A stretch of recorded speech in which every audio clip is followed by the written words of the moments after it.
आइए, सुनिए,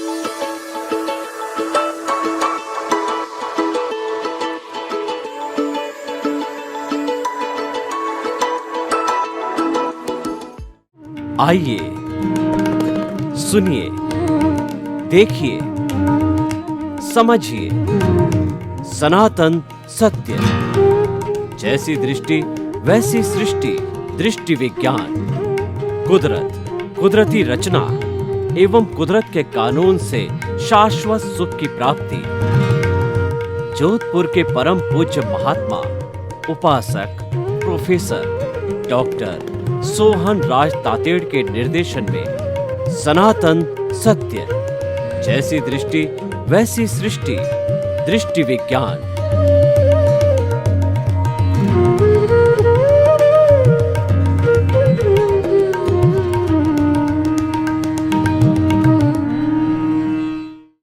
भाई और बहनों, मातृशक्ति को नमन। स्टूडियो में आप सभी का हार्दिक स्वागत है, अभिनंदन है, सत्कार है। आत्मविज्ञान, साइंस ऑफ द सोल कार्यक्रम के अंतर्गत हम आपको सही दृष्टि, सही सोच, राइट विजन, राइट थिंकिंग के तहत आपकी जो नकारात्मक सोच है उसको तिरोहित कर उसकी जगह सकारात्मक सोच डालने का प्रयत्न करते हैं। और ये हमारा उद्देश्य है। हमारा मुख्य उद्देश्य एक अच्छा इंसान बने। अच्छा इंसान वह होता है जिसकी सोच सकारात्मक होती है, जिसके पास सम्यक दृष्टि होती है, जिसके पास सम्यक दर्शन होता है, जिसके पास राइट विजन होता है। और ये सारा हम कार्य प्रतिदिन नए नए एपिसोड्स के माध्यम से करते हैं। तो आज का हमारा एपिसोड का बहुत ही सुंदर विषय है विद्या ददाति विनयम। भाई और बहनों, दो शब्द है, एक तो विद्या और एक विनय। पहले दोनों शब्दों को अच्छी तरह से समझते हैं, इनको परिभाषित करते हैं। विद्या का अर्थ होता है शिक्षा। शिक्षा व्यक्ति को सिविलाइज्ड बनाती है, सभ्य बनाती है और पशुता से हटा करके उसके अंदर मानवता डालती है, दैविक शक्ति डालती है। ये सारा विद्या का काम है। शिक्षा के द्वारा मनुष्य अपना सुंदर व्यवहार बनाता है और समाज में कैसे जीना उसका प्रशिक्षण प्राप्त करता है। अन्य लोगों को उसके द्वारा कष्ट न हो, वो सारे गुण, सारे गुर और सारे सूत्र जो है विद्या के द्वारा सीखता है। मनुष्यों का भी समाज होता है। मनुष्यों के समाज को हम जो है समाज बोलते हैं। पशुओं का भी समाज होता है जिसको समझ बोला जाता है। सिर्फ एक मात्रा का अंतर होता है।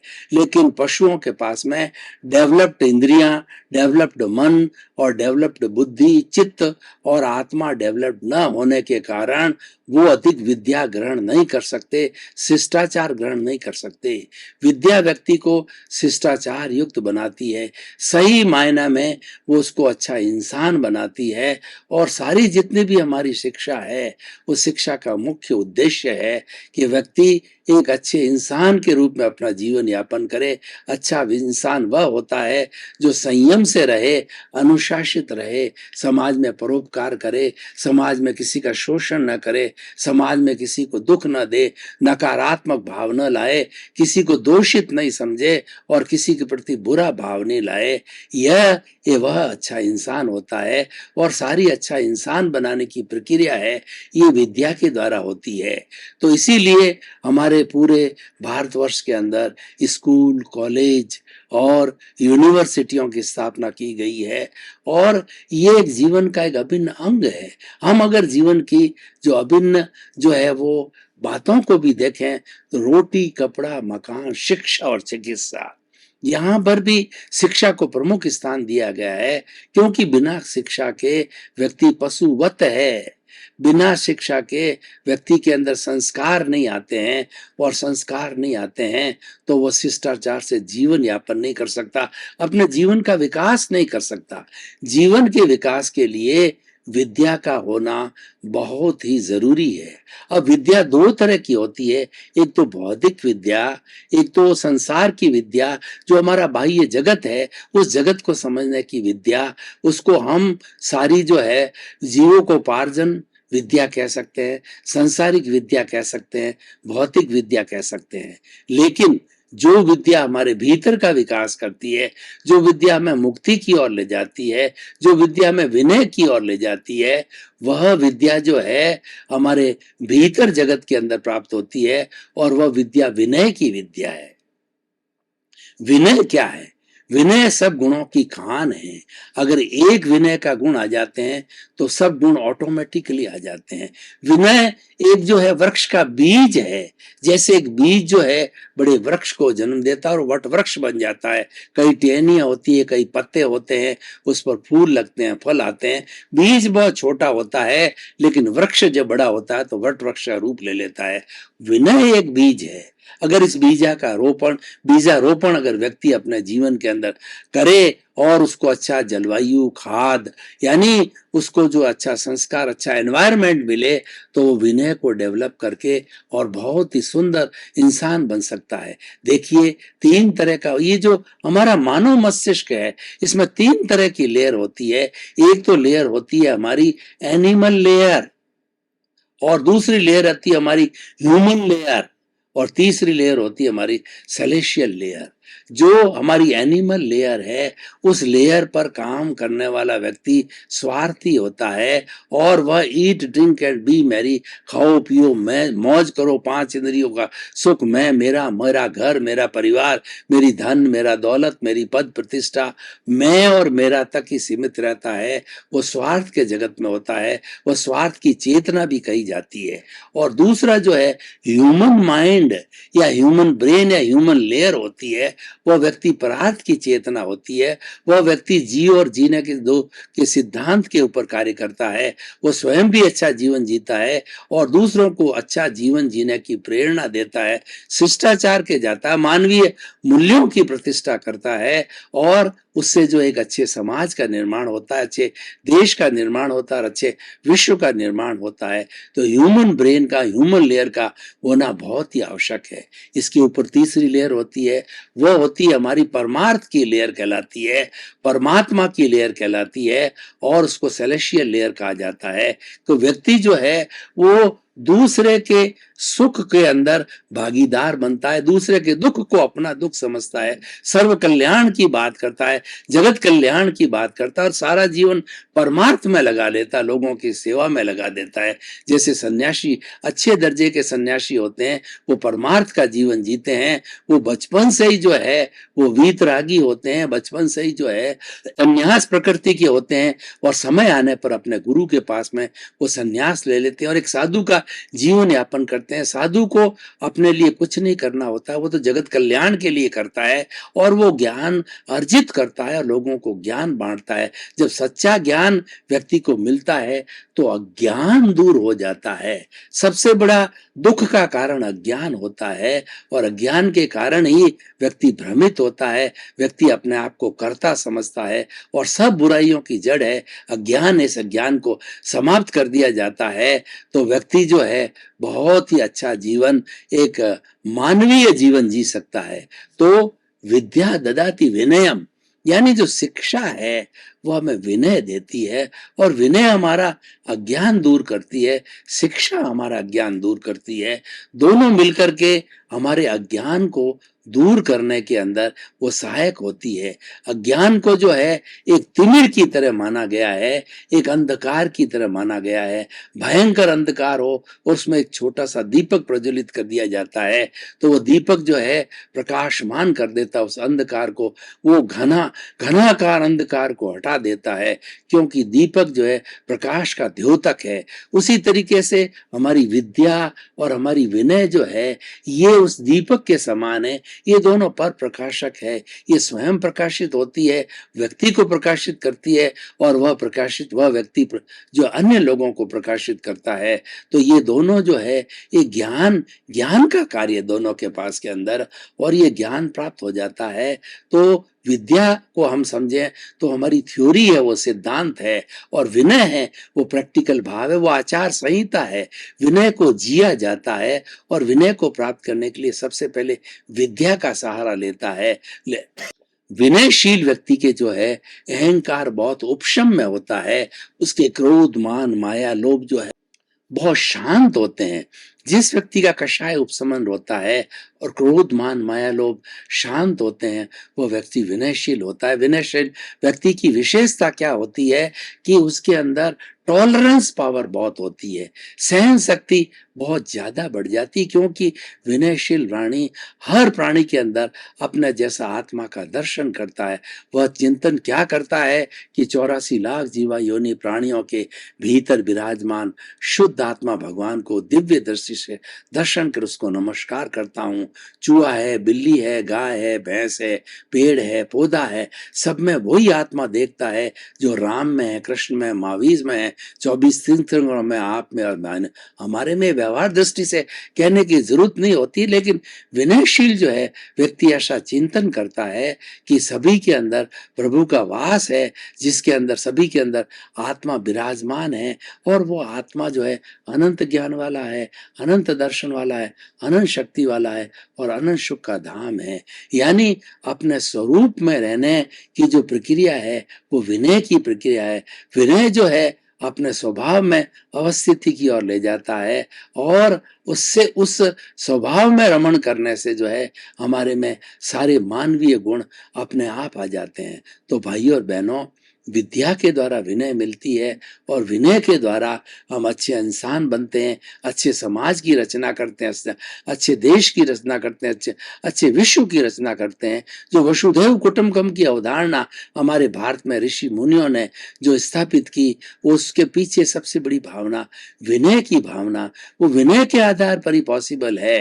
क्योंकि जो व्यक्ति ये चिंतन करता है कि वसुधा मेरी माँ है और वासुदेव जो भगवान है, ईश्वर मेरे पिता है, तो सारे लोग जो हम उसी की संतान हैं, 84 लाख जीवा योनि के प्राणी जो है इसी हमारी नेचर माँ से जन्म लेते हैं, इसी में ही पलते हैं, पोसते हैं, बड़े होते हैं, और इसी में ही कार्य करते हैं और इसी में विलीन हो जाते हैं। ये हमारी सारी पृथ्वी नेचर माँ है। वो पंचभूतात्मक वह पृथ्वी, जल, अग्नि, वायु और आकाश, इन 5 भूतों से हर प्राणी का जन्म होता है, हर प्राणी पोषित होता है। और जब उसका जीवन का नाश हो जाता है और शरीर को जला दिया जाता है, तो 5 भूत पुनः 5 भूतों के अंदर चले जाते हैं। इस तरीके से 5 भूतों का भी क्षय नहीं होता है। उसकी एनर्जी पूरे कॉस्मोस की, पूरे जो है हमारे जो इस एनवायरनमेंट की जो एनर्जी है वो फिक्स रहती है, इज इक्वल टू mc²।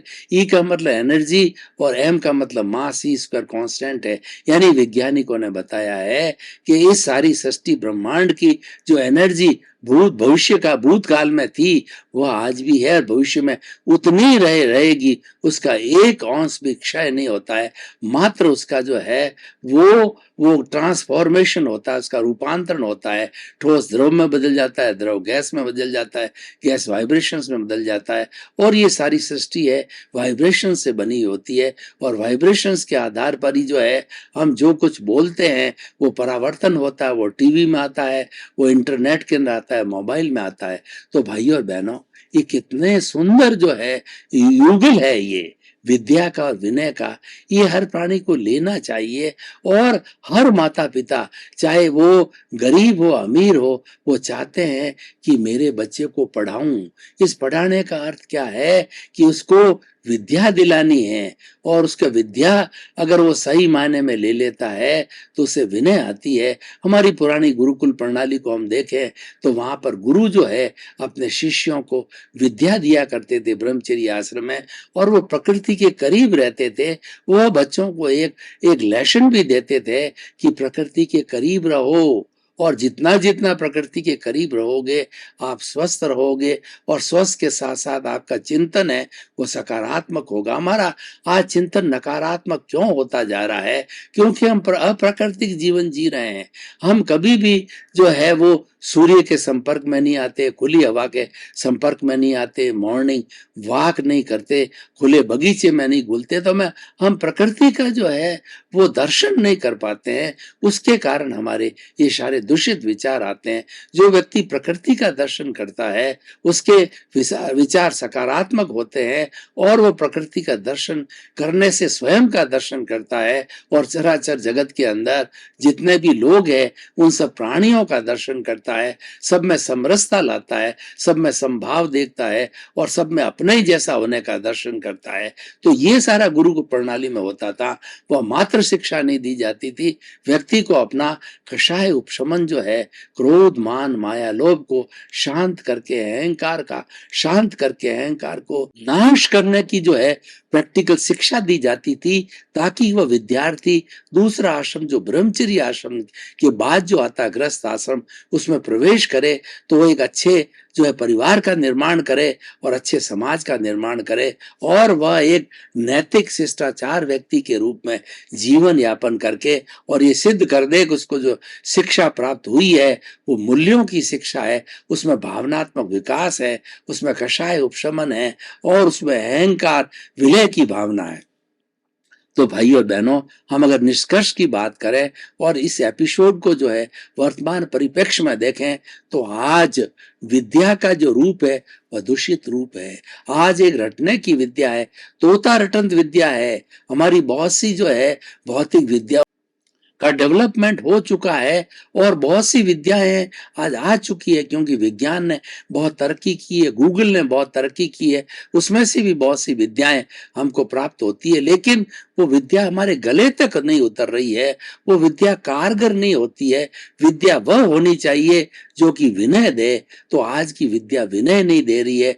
आज की विद्या जो है विद्वान तो बना रही है, लेकिन विद्यार्थियों को अहंकारी बना रही है। और पुरानी जो विद्या थी, हमारी गुरुकुल आश्रम की विद्या थी, वह व्यक्ति को पंडित बनाती थी। पंडित वह होता है जो प्रज्ञा के स्तर पर काम करता है, वो भीतर के जगत में भी गोते लगाता है, वो प्रज्ञा चक्षु होता है। और गीता की भाषा में बात करें तो स्थित प्रज्ञ होता है, उसकी टॉलरेंस पावर बहुत हाई होती है, उसमें त्याग की भावना होती है, वो परार्थ का जीवन जीता है और वो हमेशा चिंतन करता है कि मेरे भीतर विराजमान हे शुद्ध आत्मा भगवान, मुझे ऐसी शक्ति दो, जागृति दो कि मैं किसी भी प्राणी के प्रति जो है बुरा व्यवहार ना करूं और किसी प्राणी को मेरे द्वारा दुख न हो, कष्ट न हो, ऐसी जागृति दो, शक्ति दो। हर वक्त जो है वो अपने भीतर विराजमान भगवान से जागृति मांगता है, वो अवेयर रहता है, उसकी चेतना जागृत होती है कि मेरे द्वारा किसी को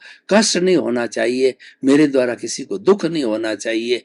तो ये जो है सारा जो कमाल है ये विद्या का है। विद्या अच्छी दी जानी चाहिए। अच्छी विद्या से विनय का पोषण होता है और विनय का पाठ बच्चे को अपने घर से भी मिलता है। ऐसा कहा जाता है बच्चे की प्रथम पाठशाला जो माँ होती है, अगर माँ विनयशील है, विनयवान है, संस्कारी है, अच्छे कुल से है, पढ़ी लिखी है और वह जो है विनय के प्रयोग करती है, तो वह भी अपने बच्चे को अच्छा संस्कार देगी कि कभी झूठ नहीं बोलना चाहिए, बड़ों का आदर करना चाहिए, अहंकार की भाषा नहीं बोलनी चाहिए, भाषा किसी को टॉन्टिंग वे में नहीं बोलनी चाहिए, किसी को कष्ट हो और मन से किसी का बुरा चिंतन नहीं करना चाहिए, क्योंकि बुरा चिंतन भी एक प्रकार की हिंसा है, वो दिखाई नहीं देता है, वो भाव हिंसा है। व्यक्ति भीतर जितने जितने नकारात्मक भाव पैदा करता है वो सारी भाव हिंसा है और उस भाव हिंसा से हमारे नए कॉजेस पड़ते हैं,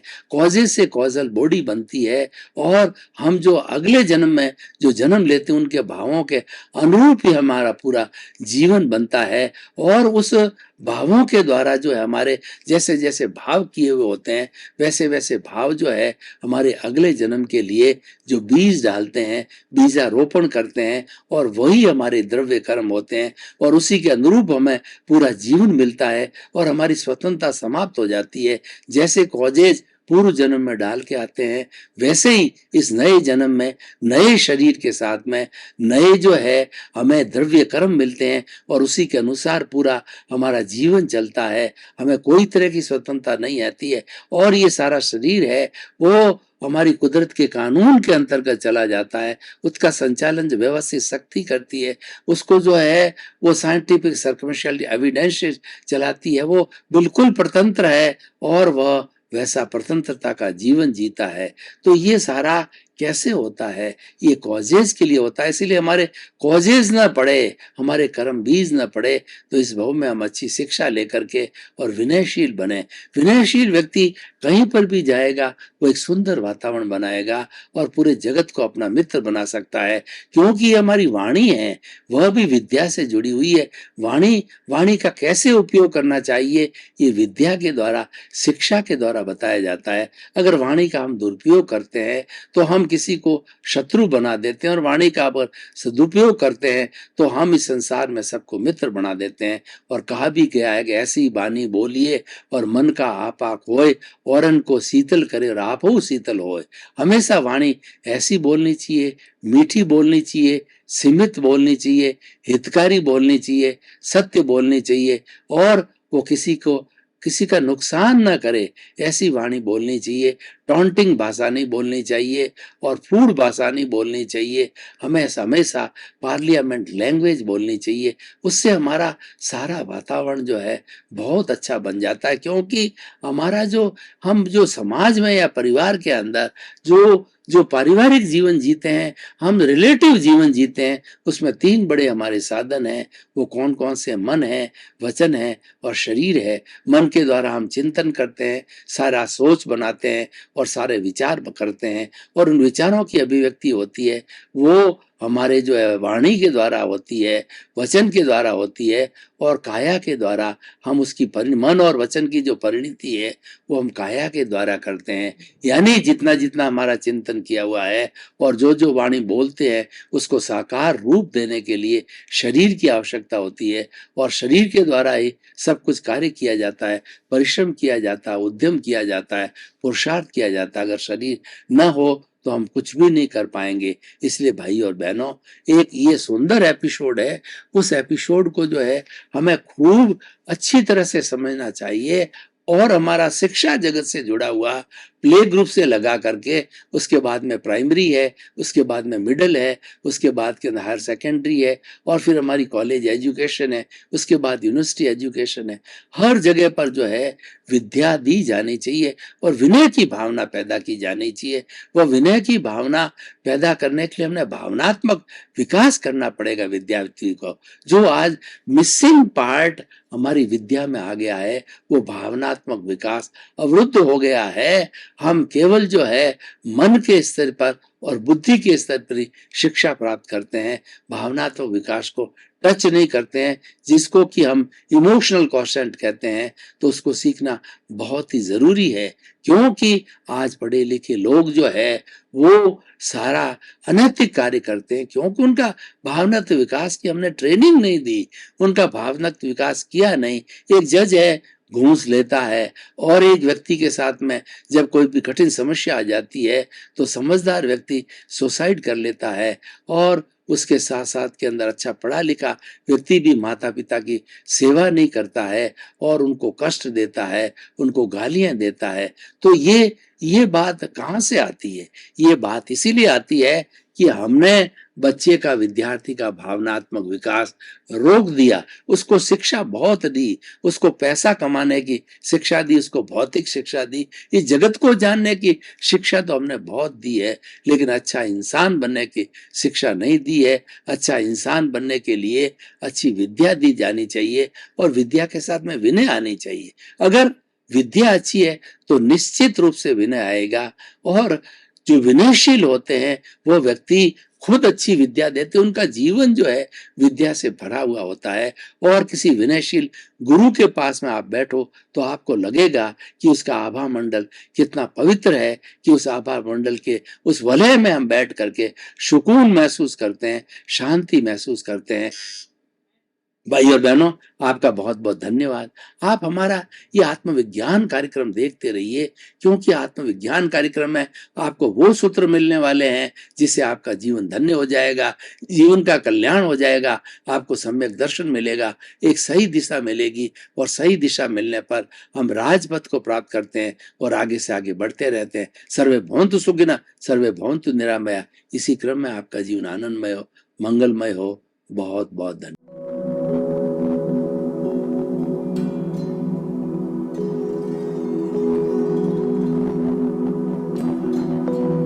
एक ऐसा अंतर्राष्ट्रीय ख्याति प्राप्त मानव जो गुरु प्रेरणा से पिछले 20 वर्षों से वानप्रस्थ जीवन जीते हुए 24 घंटे मानवता की सेवा में संलग्न है। एक ऐसा मानव जो अभी राष्ट्रीय, अंतर्राष्ट्रीय टीवी चैनलों पर 7,500 एपिसोड के माध्यम से सनातन सत्य, आत्मविज्ञान एवं पुनरुत्थान व्यवहार एवं निश्चय जगत के जीवनोपयोगी विषयों पर हृदय स्पर्शी प्रवचन कर चुका है। उस मानव का नाम है महात्मा उपासक प्रोफेसर डॉक्टर सोहन राज तातेड़।